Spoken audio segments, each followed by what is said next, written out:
Bibili ka ng bahay na bago. Itikom mo ang iyong bibig. Bibili ka ng sasakyan o auto. Itikom mo ang iyong bibig. Tataas daw ang sweldo. Itikom mo ang iyong bibig. Mapro-promote sa trabaho. Itikom mo ang iyong bibig. Magsisimula ng negosyo. Itikom mo ang iyong bibig. Mag-aaral ng panibago. Itikom mo ang iyong bibig. 99%.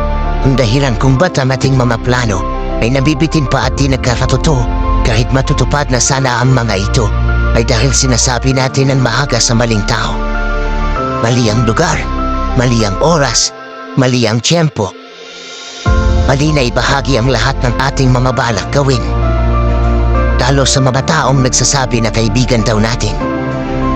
Lagi mong tandaan na ang inggit ay sapat na pagkain para ikaw ay kanilang paulit-ulit na siraan at sirain.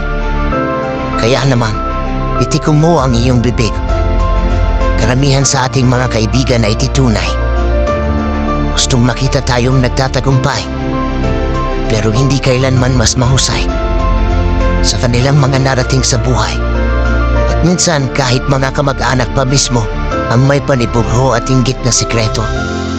Pero ito ang laging pakatandaan mo. Di mapipigilan ang laan ng Diyos para sa iyo.